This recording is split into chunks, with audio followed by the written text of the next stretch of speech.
We've been talking coaching search all week. It's time to check in with SEC Mike and see who he thinks Auburn should hire and which direction they should go.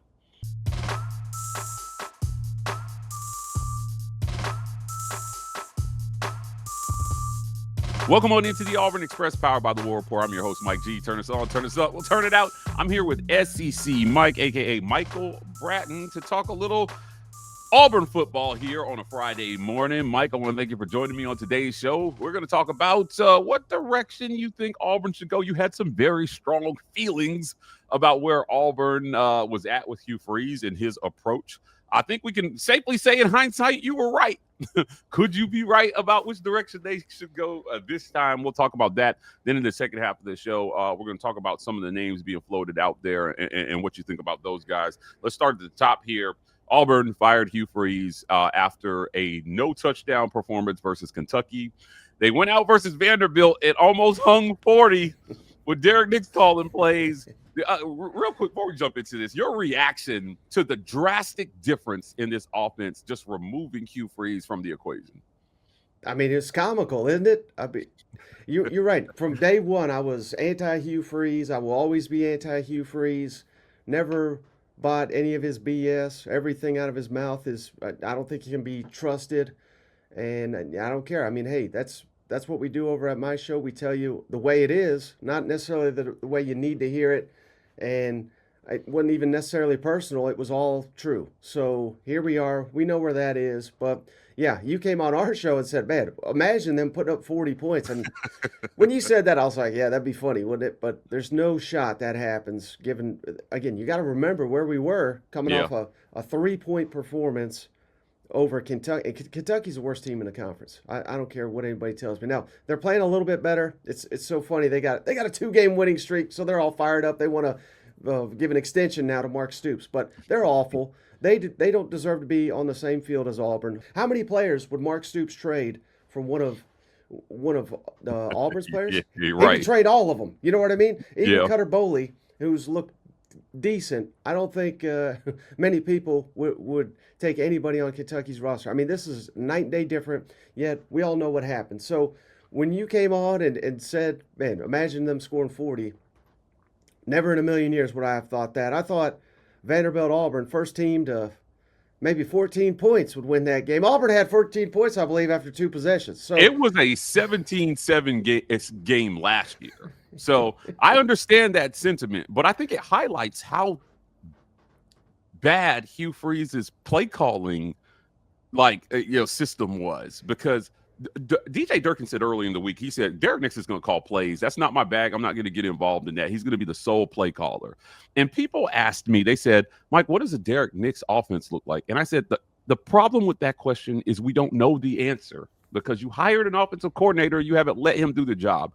And then you tried to gaslight us week after week into believing that he calls first down and this guy calls third down. It was all Hugh. It was all Hugh.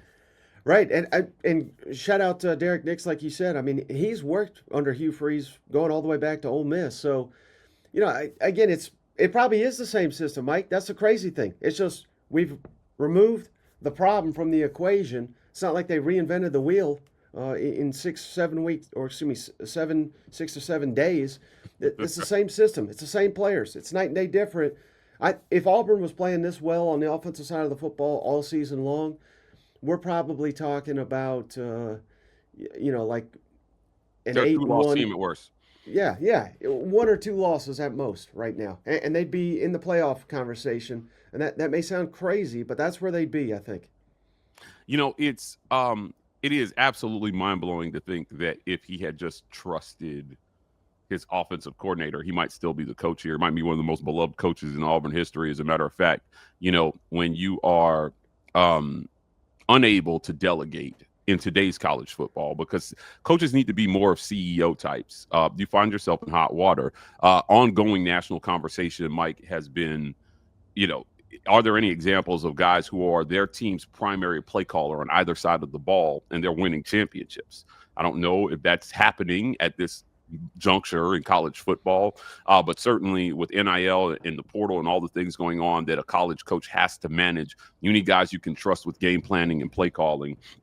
Kind of moving forward here, again, you were adamant that Hugh Freeze wasn't the guy, but what kind of guy do you think Auburn needs? There's a lot of talk about alignment and fit and all this stuff, but you know what is a good fit? Winning. Winning is a good fit, and they've got to find a winner this go around. John Cohen's getting a second chance to hire a football coach at Auburn. Very candid interview that I did that people loved, but I'll tell you, I don't think he's going to get a chance to hire a third here if he doesn't get this right. Yeah. Well, and we are obviously in a new era, right, Mike? I mean, people recognize that with the NIL and the transfer portal, but I don't think they have wrapped their head around, because we do this every year, right? When we're looking for a coach, can we get James Franklin? Can we get Lane Kiffin? What is it going to cost to get those guys? We're talking maybe $100 million. Brian Kelly down at LSU, that's appeared to be.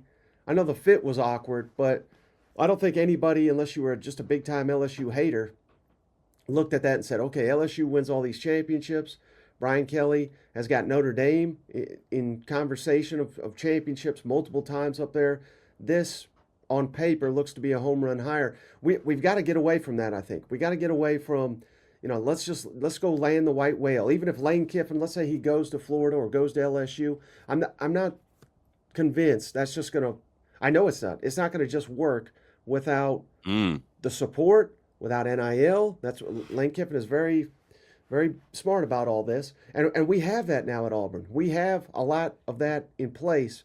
So I don't think it's necessarily a big name that we need down here on the Plains. Again, James Franklin, what's he going to cost? He's probably going to cost a ton.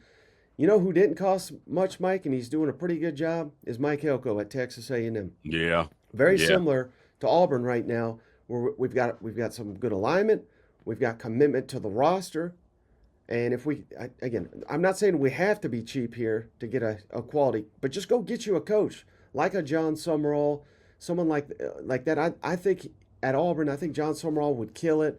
Doesn't have to be him, but we just need a qualified football coach down here to lead this program, and with the support, if we could keep the roster together. I've said it on, I think it was Jock's Radio, or maybe, I think I said it on Paul Feinbaum too.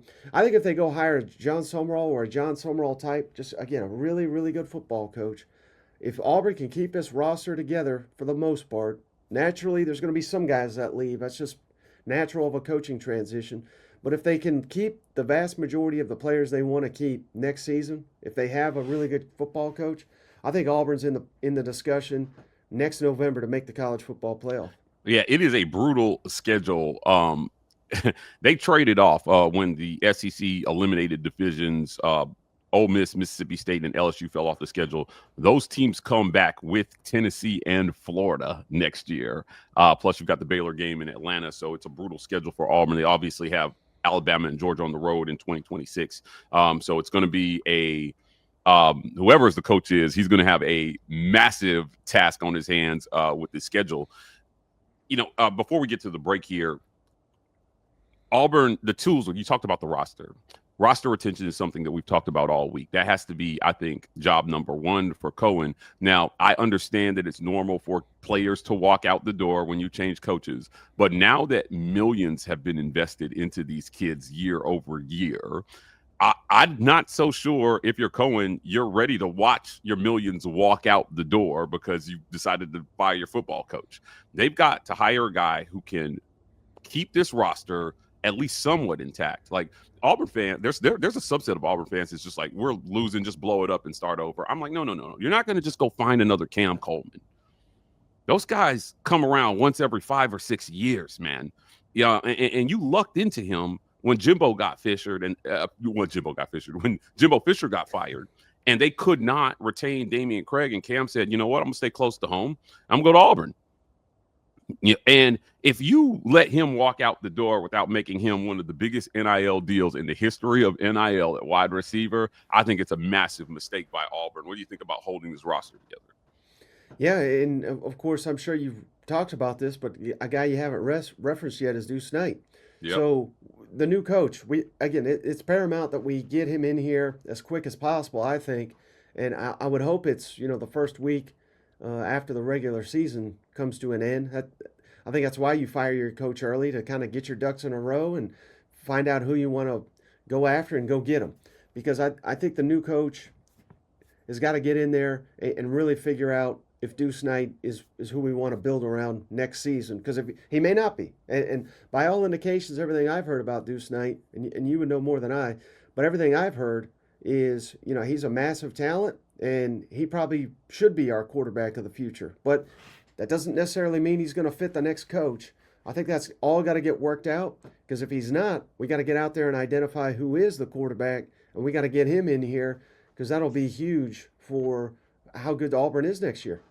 Yeah, look, Auburn has a very unique situation, Mike, where Ashton Daniels needs to sit out one game to preserve his red shirt. They have Mercer coming up, and so right now, my sources have told me that Deuce Knight is going to start because he can no longer burn his red shirt. So you can move on from Jackson Arnold, you can start Deuce Knight versus Mercer, and you can have Ashton Daniels come back for another year, and he will have his ultimate debut, audition for Auburn's starting job in the Iron Bowl. And if he can win that game, I think you run it back with Ashton Daniels with Deuce Knight in tow. And Deuce is clearly the future after Ashton is done, because he'll still have 4 years to play next year. So if you're Deuce, you haven't burned any eligibility this year, and you're on a roster with a coach that believes in you, where you're clearly the next man up. I think it's a great situation for Auburn and for Deuce. But look, there have been a lot of names have been floated out there about coach. We're going to get to the break, and when we come back, we're going to talk a little bit about who is at the top of the list, who Auburn has interviewed, and what Mike thinks about some of these guys. This episode of the War Report is brought to you by our friends at Abel's I Know More and Associates.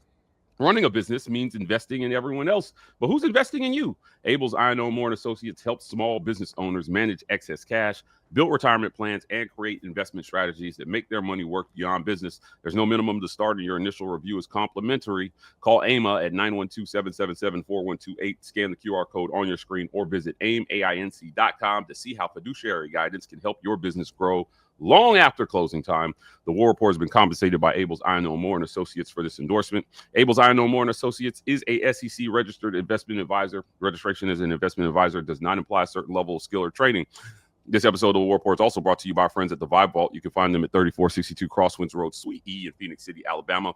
If you're in the Columbus, Phoenix City area and you're looking to get fresh for the weekend, the Vibe Vault is the place for you. You can find them on Highway 431 in Phoenix City. That's next to Renfro Supermarket and the Marco's Pizza. The Vibe Vault, not just barbers, lifestyle consultants. I want to thank our friends at Sky Tobacco and Vape.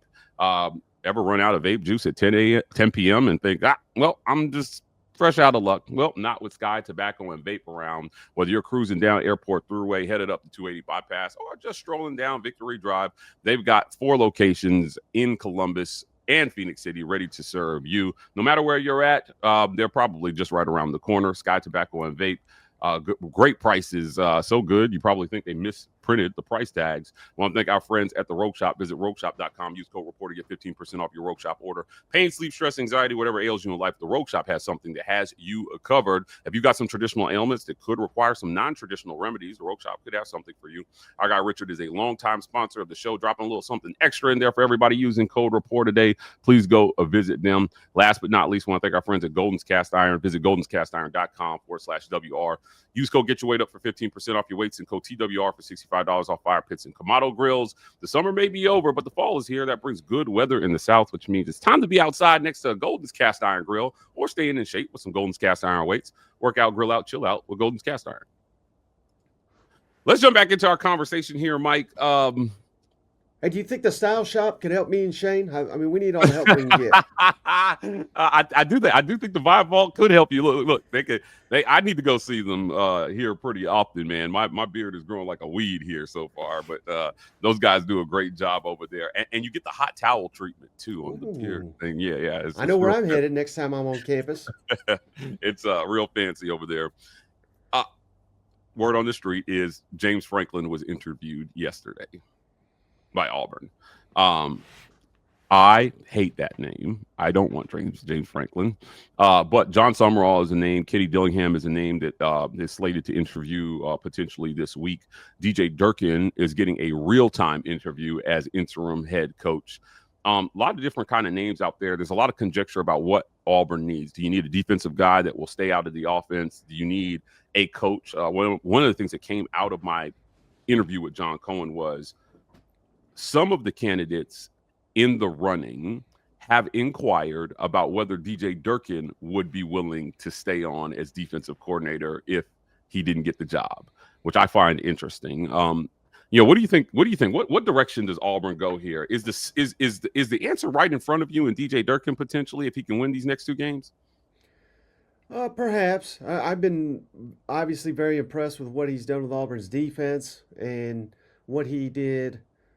He's done it in this league for quite a while at A&M, at Ole Miss. So, yeah, in that regard. But again, was he that good at Maryland, really? And I know that's a while ago, and people can get better. And I get why he's popular right now because, again, the defense, and he's just in a lot of ways the opposite of Hugh Freeze. So I certainly appreciate all of that. But I don't know. It seems like we do this just about every time there's a coach firing and then the interim, gets a little thunder. So would I make that the full-time job or full-time hire? I would lean no to that. And I would even lean, I don't think it's important that the next coach keeps DJ Durkin. I Okay. just think that could be messy. Now, if he's got a connection to DJ Durkin and they've worked together, and there's a comfort level, now it's a different story. But will there be any animosity, perhaps? And I have no idea if there would be from DJ. Say, well, heck, I think I'm a better coach than this guy. You chose him over. You know what I mean? So it can make a messy situation. So I think more times than not, it's nice to have that clean break because I don't think, as popular as DJ Durkin is, in this age, Mike, I really don't think it's as important. I think it's less important than ever to kind of have that continuity with the players and the coaches. I mean, most of these guys they're there because of money. You know what I mean? So I don't think that's going to devastate the roster either if we lose DJ Durkin. Now, it certainly, I'm not going to be ignorant and say it wouldn't help to retain him. I think it would in that regard for roster stability. But I don't think you're going to have like a mass exodus of the defensive players because they're like, well, I'm just going to follow DJ wherever he goes. I just don't think it works that way. Yeah, Auburn is a really tough. Well, what I've heard from players is even the ones that have transferred, it's just a really hard community to leave. Like Auburn, if you ever been to Auburn, man, it's a beautiful place. Your friends, your spots, like you get ingrained in the culture down there. And I'll tell you what, Jordan Hare has been insane this year. Kind of going back to DJ, Q. Man, he really messed up here because Auburn sold out every single home game while this dude was losing. And when I tell you it is a production at Jordan Hare with, you've got the massive video boards now, both end zones, fireworks, light shows at night. They have turned that into an absolute event every single Saturday that people show up to a game there. And the players feel that. It's nothing like running out of that tunnel. There's only a few, I think, experiences that rival it in college football. Maybe like the Clemson run or the Notre Dame touch the weird thing. I just think Auburn has every single tool in the tool belt. And I don't know that any Auburn coach has been given more than Hugh Freeze was given to do the job. I hope that the next coach gets just as much money and support and, alignment or whatever that Hugh got, because I'm with you. I think the players have come out in support of DJ Durkin. They've said, hey, this is our guy. We want to play for this guy. We're going to play hard for this guy the next 2 games. But I'm with you. I'm not sure that you see a totally mass exodus of players if they don't retain him, because they're going to get in there and they're going to make their pitch, and the next coach is going to make their pitch for those guys to stay. And it's going to be like, hey, let's just stay together. Let's keep this together. And, John said part of what's attracting a lot of big names to the job right now is the roster and the opportunity to come in and try to keep that roster together. They said, hey, you've got a top 15 roster easily. And if I can come in and I can produce any amount of offense, hold the defense at par, and find a quarterback, I'm going to win a championship there. So, Auburn is a place where you have won champion. It's been done in our lifetime. So I'm not buying the Auburn's a bad job because they changed coaches like they changed shirts thing. No, I think that the expectations are aligned with the resources invested, Mike. And it's been a ton of resources put into this program. Before we get out of here, again, Kenny Dillingham is a name. John Sumrall is a name that's been floated out there. What do you think about these guys potentially being Auburn's head coach? Well, I also want to say, to your point, man, these fans really got to love this university and this program to pay these prices to go watch Hugh Freeze offense week after week. So, again, that's a credit to the fans, the outstanding fans, and what the next coach is walking into, because you got some diehards down there that are willing you to victory each and every Saturday. So the next coach is going to be set up really, really well, I think, with this great fan base. They deserve a winner. Kenny Dillingham, you referenced. Yeah, I mean, here's the deal, Mike. We could just kind of like throw darts at a wall and hope we hit one. But, again, we need a really good coach. And I think what is paramount, you already referenced the schedule, how difficult it is.